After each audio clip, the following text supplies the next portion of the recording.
I never expected to fall for someone like him. Not because of his looks or charm, those he had in abundance, but because he was twice my age. Literally. I was 25, just finding my footing in the world, figuring out who I was and what I wanted. He was 50, established, confident, and in every way the opposite of what I thought I needed. But somehow, that made the pull toward him even stronger. It all started with a book. I was sitting in the back corner of the bookstore cafe, sipping on my lukewarm chai and trying to make sense of a novel that had more footnotes than plot. That's when he sat down 2 tables away, cracked open a hardcover Hemingway, and ordered an espresso like he was auditioning for a movie set in Paris. He caught me staring.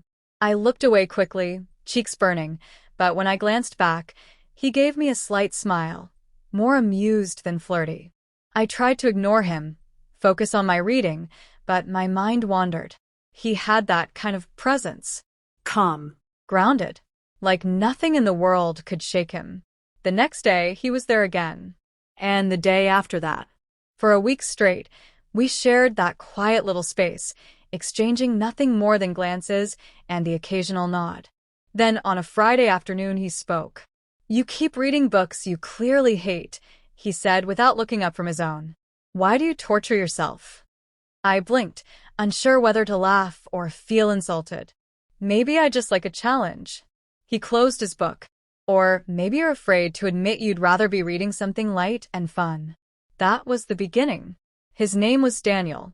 He worked in publishing, semi-retired, he said, but still consulted for a few literary magazines. He had a voice that made even the most mundane sentences sound important. His silver-streaked hair and the fine lines around his eyes only made him more interesting, like a story you couldn't stop reading. He was magnetic without trying. I found myself looking forward to our conversations more than I wanted to admit. "You know I'm probably twice your age," he said one evening as we walked around the lake after coffee. "I did the math," I replied. "But I also know you're the first person who's made me feel like I actually exist, not just take up space." He stopped walking. "That's quite a thing to say." I shrugged. "It's true." He didn't kiss me then, though I wanted him to. Instead, he just looked at me for a long moment, like he was memorizing me. Weeks passed. We started seeing each other outside the bookstore, museum visits, late dinners, jazz nights. He was patient, respectful, but also unpredictable in the most delightful ways. I'd casually mention I liked Monet, and the next day we'd be at a gallery exhibit. I'd talk about wanting to try Ethiopian food, and he'd already made reservations. He listened, not just with his ears, but with intention. Still, I never thought he saw me as someone he could truly be with. I was young, unsure, still stumbling through my own story. But then came the night he surprised me. It was my 26th birthday, and I wasn't expecting much. Just drinks with a couple of friends and maybe a text from him. But he called that morning and asked if I could clear my evening. When I arrived at the address he gave me, I thought I was lost. It was a quiet house in the hills, wrapped in ivy and surrounded by pine trees. He met me at the door, wearing a suit and that same unreadable expression he always wore when something important was about to happen. "You're early," he said. I checked my phone. "It's 7:02. He smiled.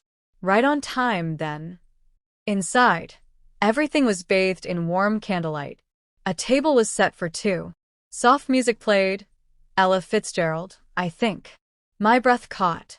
"I didn't know you cooked," I said, stunned. "I don't," he replied. "But I'm excellent at pretending when it matters." He served me my favorite, chicken piccata and roasted potatoes, with the exact Sauvignon Blanc I always ordered when we went out. Then came dessert.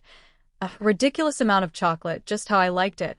But that wasn't the real surprise. After dinner, he led me out to the garden. It was lit up with hanging lights, strung through the trees like something out of a movie.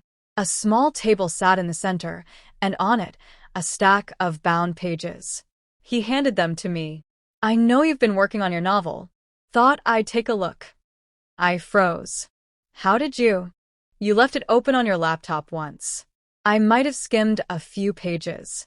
He looked sheepish, almost nervous. "It's good. Actually, it's really good. I printed it out." edited a few things. Hope you don't mind. I flipped through the pages, overwhelmed. My story. My words. With his notes in the margins, thoughtful, constructive, and kind. I wanted you to know I see you, he said. Not just as someone beautiful or young, but as a writer, a woman, someone who matters. I couldn't speak. Tears gathered in my eyes, but I didn't want to blink and miss the moment. Then he did what he hadn't done all this time. He reached for my hand and kissed me. Not like someone trying to seduce me, like someone who meant every part of it. I was half their age, I whispered later that night, curled up beside him as we watched the city lights blink in the distance. But they still managed to surprise me. He smiled, running his fingers through my hair. Age isn't a limit. It's a chapter. And I think ours is just beginning.